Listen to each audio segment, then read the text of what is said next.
sommes de retour sur la chaîne Bâtir en Ile-de-France avec un invité exceptionnel, c'est Michael Nogal, député LREM. On va pouvoir enlever nos masques, puisqu'on est à 2 mètres de distance au moins, et on s'est lavé les mains juste avant. Michael Nogal, on est juste à côté de l'Assemblée nationale. Vous êtes rapporteur d'une loi climat et résilience. Alors j'ai deux questions. D'abord, qu'est-ce qu'un rapporteur?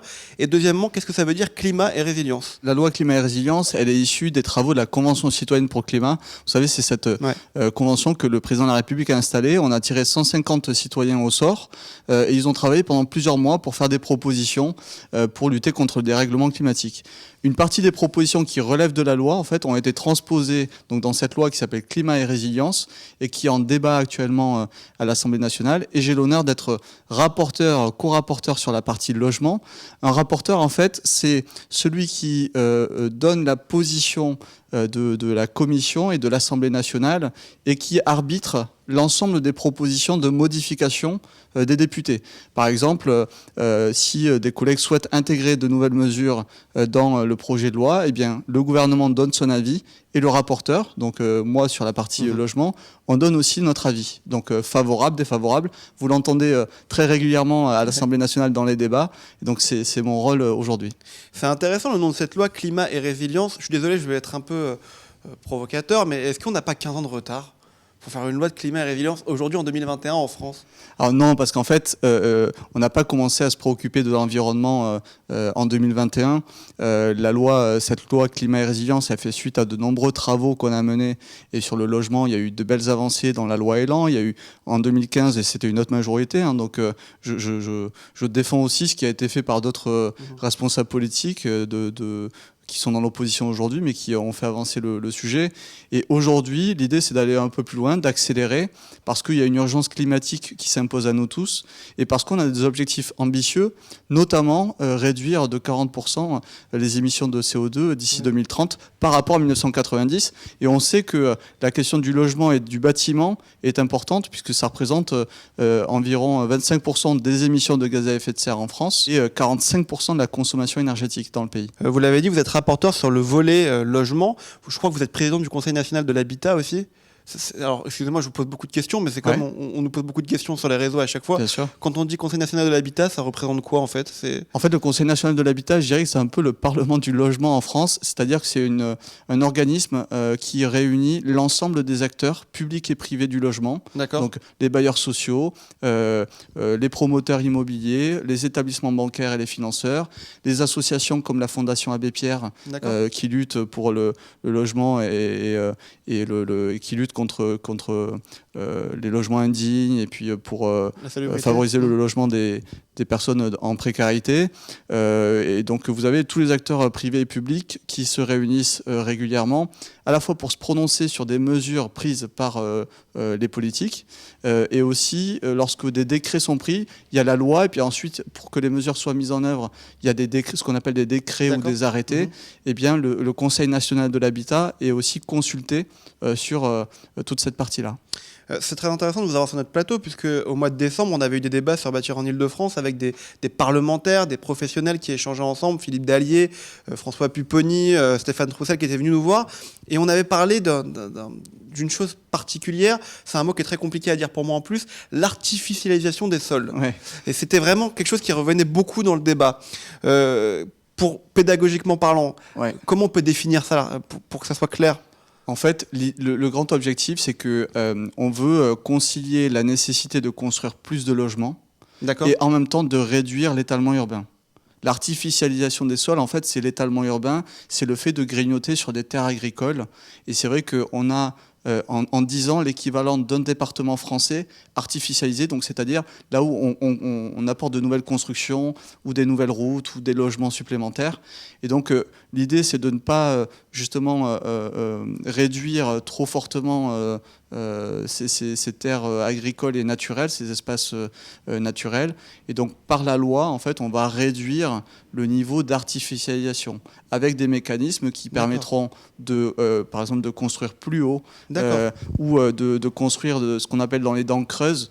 Vous avez par exemple, sur un territoire donné, vous avez des endroits où il n'y a rien qui est construit, des endroits où il y a des bâtiments. Eh bien, comment on exploite les espaces vides dans des territoires déjà urbanisés. Voilà, pour être clair là-dessus. Ok, et donc ça veut dire qu'il faut construire, il faut densifier peut-être, construire plus en zone urbaine? Oui, alors on peut densifier, mais je veux que les personnes qui nous regardent comprennent bien que quand on dit densifier, ça ne veut pas dire refaire des tours comme on a fait dans les années 60 et 70. Voilà.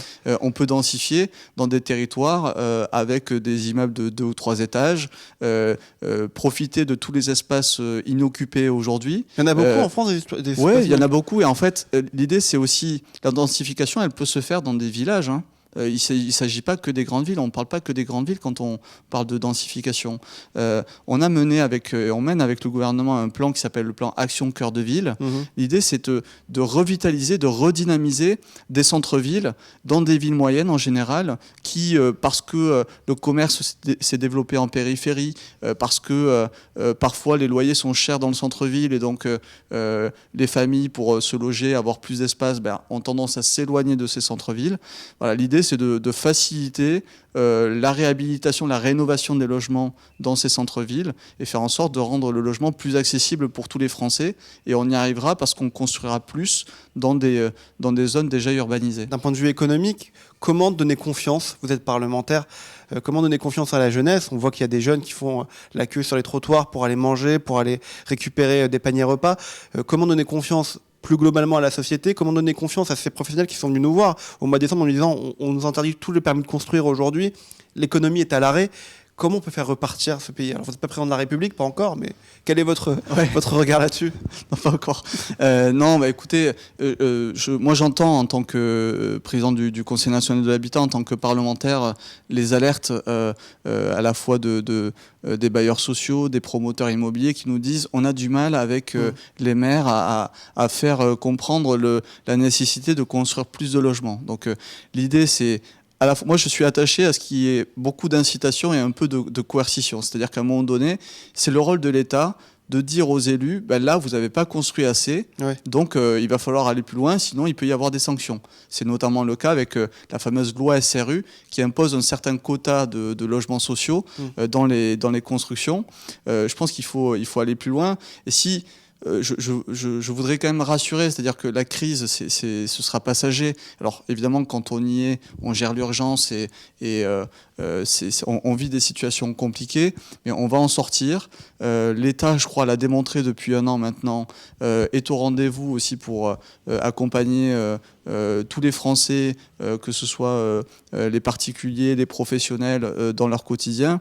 Et concernant le dynamisme dans le logement, eh bien, on investit aussi. La rénovation énergétique, c'est pour moi un levier majeur d'investissement dans le bâtiment. Et je crois que c'est la clé à la fois pour répondre à l'urgence sociale et à l'urgence environnementale. C'est à ça qu'on doit répondre aujourd'hui. Et on réunit les conditions, à la fois par des lois et puis par de nouveaux financements. Je pense par exemple à MaPrimeRénov', qui est de plus en plus utilisée, de plus en plus connue des Français, et qui permet à tous les propriétaires, que ce soit des propriétaires occupants, des propriétaires qui mettent en location, qu'ils soient en copropriété dans un immeuble ou en maison individuelle, de pouvoir accéder à des aides publiques en fonction de leurs revenus. Et plus largement sur la société, on parlait des jeunes. Vous êtes un jeune député vous-même, quand vous voyez ces images des jeunes qui galèrent, il n'y a pas d'autre mot, qu'est-ce que ça vous évoque et qu'est-ce que vous avez envie de leur dire? D'abord, oui, moi j'ai 30 ans, donc j'étais étudiant il n'y a pas si longtemps. Et déjà à mon époque, moi j'ai connu des galères d'accès au logement et on n'était pas dans une crise sanitaire. Donc je comprends et je soutiens tous ces jeunes qui galèrent en ce moment, qui voient pas forcément le bout du tunnel, et leur dire que en fait on va continuer à les aider, que derrière la crise il y aura aussi de nouveaux emplois qui vont être créés. On facilite l'apprentissage. Je rappelle qu'en 2020, donc année de Covid, c'est l'année où on a eu le plus d'apprentis, paradoxalement, parce qu'en fait on a boosté ça, on a encouragé les entreprises à investir dans la jeunesse en quelque sorte, et donc voilà, l'idée c'est de pouvoir les aider. Pour les étudiants qui vont pouvoir bénéficier par exemple des repas à 1 euro, voilà, ça c'est déjà des mesures effectives pour les aider au quotidien. Ça ne remplace pas le fait que ben, du coup, on peut plus, enfin, on sort moins, on n'a plus accès à la culture, les cours se font beaucoup en visio.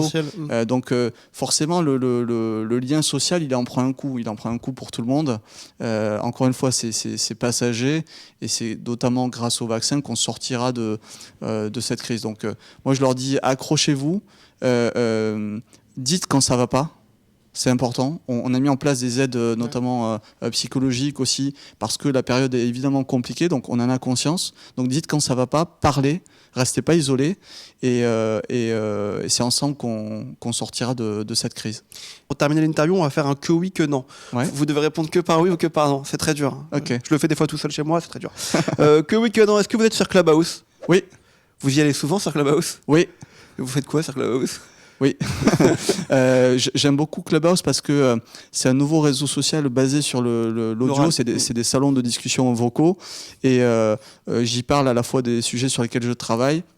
Et j'aime bien aussi évoquer le mandat de député et expliquer un petit peu aux jeunes et moins jeunes d'ailleurs ce que c'est que le mandat de député, l'Assemblée nationale, et parler un peu des coulisses, de ce qu'on voit pas et de ce qui n'est pas connu. Voilà, j'aime bien partager mon expérience. On fera une room sur Clubhouse alors. Avec plaisir. Que oui, que non, est-ce que vous serez candidat en 2022? On va dire oui. Oui. Oui. Rassurez-moi, aux législatives ou à la présidentielle? Aux législatives d'abord. D'accord. Je laisse les présidentielles au président de la République Emmanuel Macron et je ferai tout pour qu'il soit réélu. D'accord. Que oui, que non. On a dit que vous étiez rapporteur de la loi climat et résilience sur le volet habitation. Est-ce qu'un jour vous vous installerez à Paris?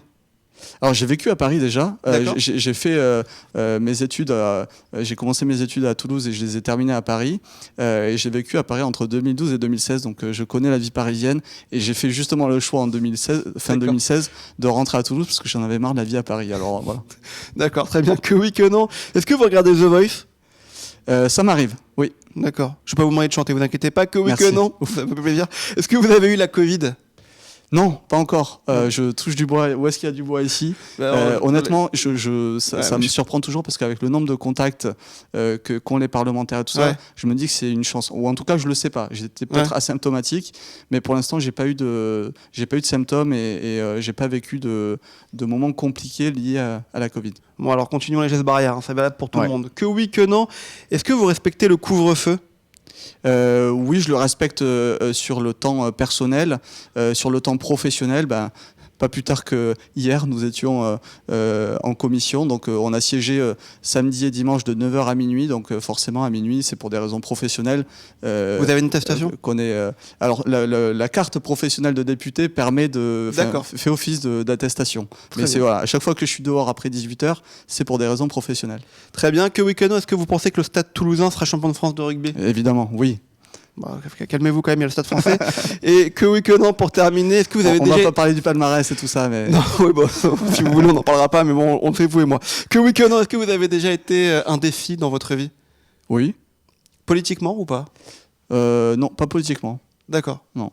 Ça veut dire que vous savez si vous êtes de droite, si vous êtes de gauche? Ah oui, moi j'ai toujours... Dans mon parcours politique, j'ai commencé à l'âge de 15 ans à m'engager en politique. D'abord derrière Dominique Strauss-Kahn, puis j'ai adhéré au Parti Socialiste parce que je soutenais Dominique Strauss-Kahn. Et puis en 2014, j'ai rencontré Emmanuel Macron quand il est devenu ministre. Et voilà, j'ai décidé de m'engager avec lui. J'ai participé à la création des Jeunes avec Macron en 2015. D'accord. Je suis devenu responsable d'En Marche dans mon département, en Haute-Garonne, à Toulouse. Et puis j'ai eu la chance d'être élu en juillet 2017. Donc non, mon parcours politique, il a toujours été très, très clair et je crois assez cohérent entre ce que je défendais déjà quand j'étais ado et aujourd'hui que j'ai 30 ans. On est sorti du que oui, que non, c'est la dernière question. Quand je vous écoute, ça veut dire que la politique, ça marche encore. Ça fonctionne encore. Ça sert encore à quelque chose, c'est ça que je veux dire? Bien sûr, et moi je le dis à toutes les personnes qui nous regardent, engagez-vous. Moi j'aspire à une société dans laquelle chaque citoyen est impliqué. Ça ne veut pas dire qu'on doit tous penser la même chose, et l'Assemblée nationale est le reflet des opinions qu'on a dans la société, et c'est très bien. Moi j'adore débattre, j'ai toujours adoré débattre avec des gens qui n'étaient pas d'accord avec moi, mais simplement c'est comme ça qu'on avance, c'est en se parlant qu'on avance. Donc moi je dis engagez-vous, moi, je rêverais d'une société dans laquelle, au cours d'une vie, chacun a exercé des responsabilités politiques. Je trouverais ça beau et je pense que ça permettrait que certains se rendent compte de la difficulté que c'est de faire de la politique, d'avoir un mandat. Et là, encore une fois, c'est une question transpartisane, hein, parce qu'aujourd'hui, et là aussi, moi j'insiste là-dessus, depuis 2017, vous avez à l'Assemblée nationale, sur tous les bancs, des élus qui sont hyper impliqués, qui n'ont qu'un seul mandat, parce qu'avant, vous savez qu'il y avait un cumul des mandats. Là, on a des députés engagés et sur tous les bancs qui bossent beaucoup. La preuve en est, les débats jusqu'à minuit le soir. Vous voyez des gens de la France Insoumise, d'En Marche, des Républicains, peu importe. On est tous là pour faire avancer les choses avec chacun de ses convictions. On se respecte, on débat et je crois que c'est ça qu'on doit montrer comme image de la politique. Merci beaucoup Mickaël Nogual. Je rappelle que vous êtes député LREM de Haute-Garonne, que vous êtes rapporteur sur la loi climat et résilience. Merci d'être venu nous voir sur Bâtir en Ile-de-France. Vous revenez quand vous voulez sur le plateau. C'est juste à côté de l'Assemblée nationale en plus. Merci à vous de nous avoir suivis sur cette chaîne. On revient très vite pour de nouvelles interviews. À bientôt.